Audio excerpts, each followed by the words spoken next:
just going to play a brief video clip. £50,000. On the 5th of December 1985, a bottle of 1787 Lafite was sold for £105,000, 9 times the previous world record. Mr. Ford. The buyer was Kip Forbes, son of one of the most flamboyant millionaires of the 20th century. The original owner of the bottle turned out to be one of the most enthusiastic wine buffs of the 18th century. Chateau Lafite is one of the greatest wines in the world, the prince of any wine cellar. Now that's about all the videotape that remains of an event that set off the longest running mystery in the modern wine world. And the mystery existed because of a gentleman named Hardy Rodenstock. In 1985, he announced to his friends in the wine world that he had made this incredible discovery. Some workmen in Paris had broken through a brick wall and happened upon this hidden cache of wines, apparently the property of Thomas Jefferson, 1787, 1784. He wouldn't reveal the exact number of bottles, he would not reveal exactly where the building was, and he would not reveal exactly who owned the building. The mystery persisted for about 20 years. It finally began to get resolved in 2005 because of this guy.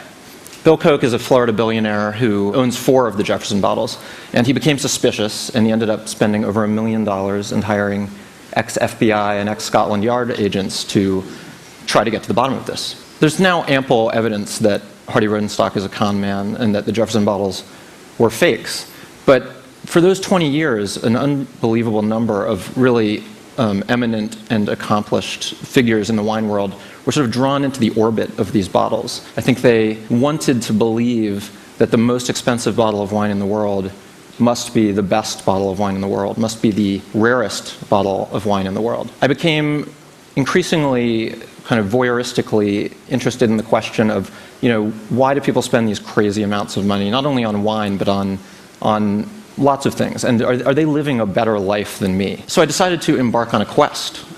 With the generous backing of a magazine I write for sometimes, I decided to sample the very best or most expensive or most coveted item in about a dozen categories, which was a very grueling quest, as you can imagine. So, this was the first one. A lot of the Kobe beef that you see in the US is not the real thing. It may come from Wagyu cattle, but it's not from the original Appalachian Hyogo prefecture in Japan. There are very few places in the US where you can try real Kobe, and one of them is Wolfgang Puck's restaurant Cut in Los Angeles. I went there and I ordered the 8-ounce ribeye for $160, and it arrived, and it was tiny, and I was outraged.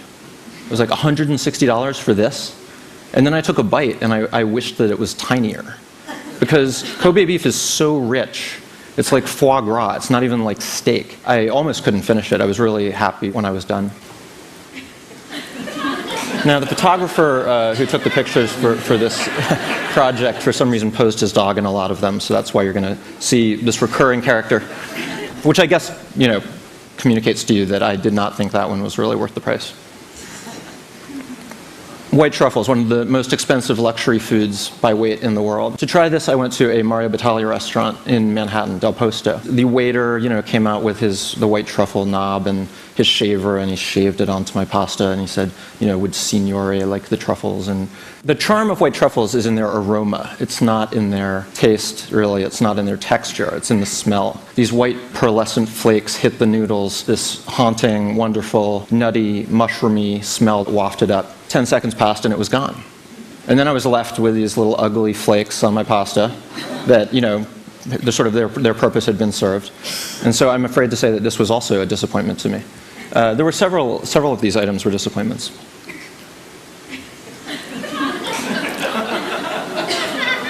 Yeah. The magazine wouldn't pay for me to go there. They did give me a tour, though. And this hotel suite is 4,300 square feet. It has 360-degree views. It has 4 balconies. It was designed by the architect I.M. Pei. It comes with its own Rolls-Royce and driver. It comes with its own wine cellar that you can draw freely from. When I took the tour, it actually included some Opus One. I was glad to see. $30,000 for a night in a hotel. This is a soap that's made from silver nanoparticles, which have antibacterial properties. I washed my face with this morning in preparation for this. And it tingled a little bit and it smelled good. But I have to say that nobody here has complimented me on the cleanliness of my face today. So. Then again, nobody has complimented me on the jeans I'm wearing. These ones GQ did spring for. I own these. But I will tell you, not only did I not get a compliment from any of you, I have not gotten a compliment from anybody in the months that I have owned and worn these. I don't think that whether or not you're getting compliments should be the test of something's value, but I think in the case of a fashion item, an article of clothing, that's a reasonable benchmark. That said, a lot of work goes into these. They are made from hand-picked organic Zimbabwean cotton that has been shuttle loomed and then hand-dipped in natural indigo 24 times, but no compliments. Thank you. Armando Mani is a former filmmaker who makes this olive oil from an olive that grows on a single slope in Tuscany. And he goes to great lengths to protect the olive oil from oxygen and light. He uses tiny bottles. The glass is tinted. He tops the olive oil off with an inert gas. And he actually, once he releases a batch of it, he regularly conducts molecular analyses and posts the results online. So you can go online and look at your batch number and see how the phenolics are developing and gauge its freshness. I did a blind taste test of this with 20 people and 5 other olive oils. It tasted fine, it tasted interesting, it was very green, it was very peppery, but in the blind taste test, it came in last. The olive oil that came in first was actually a bottle of Whole Foods 365 olive oil, which had been oxidizing next to my stove for 6 months.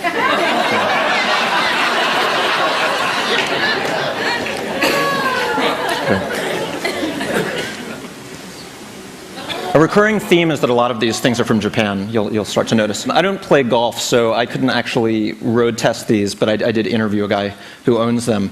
Even the people who market these clubs, I mean, they'll say these have 4-axis shafts, which minimize loss of club speed and thereby drive the ball farther.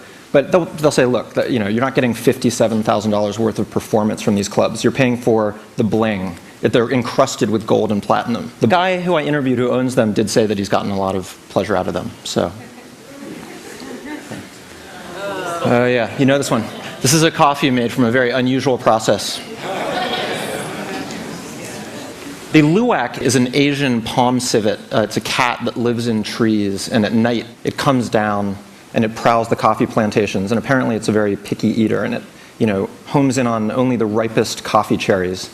And then an enzyme in its digestive tract leaches into the beans, and people with the unenviable job of collecting these cats' leavings then go through the forest collecting the results and processing it into coffee, although you actually can buy it in the unprocessed form.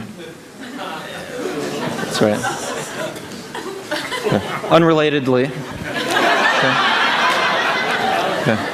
Japan is doing crazy things with toilets.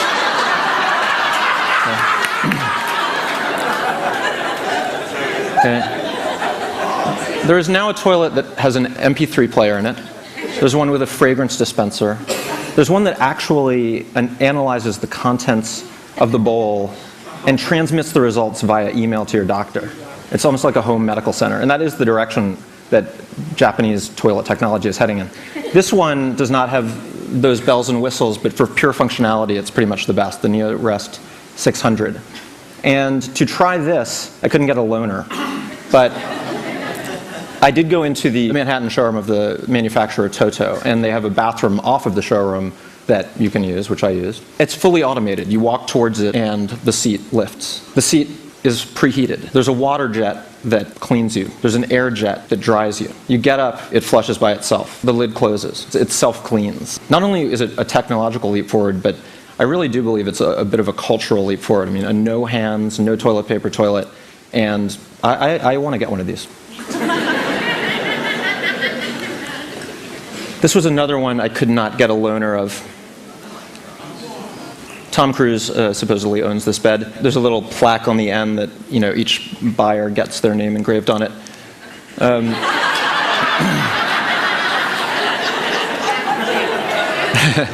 To try this one, the maker of it let me and my wife spend the night in the Manhattan showroom. Lights glaring in off the street, and we had to hire a security guard and all these things. But anyway, we had a great night's sleep, and You spend a third of your life in bed. I don't think it's that bad of a deal. This was a fun one. This is the fastest street legal car in the world and the most expensive production car. I got to drive this with a chaperone from the company, a professional race car driver. And we drove around the canyons outside of Los Angeles and down on the Pacific Coast Highway. And, you know, when we pulled up to a stoplight, the people in the adjacent cars kind of gave us respectful nods. And it was really amazing. It was such a smooth ride. Most of the cars that I drive, if I get up to 80, they start to rattle. You know, I switched lanes on the highway, and this chaperone said, you know, you were just going 110 miles an hour. And I had no idea that I was one of those obnoxious people you occasionally see weaving in and out of traffic, because it was just that smooth, and if I was a billionaire, I would get one.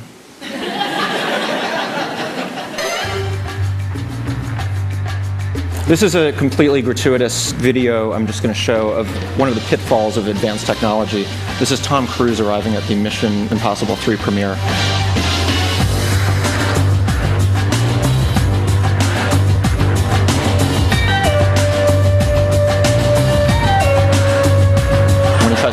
Door, you could call it Mission Impossible 4. There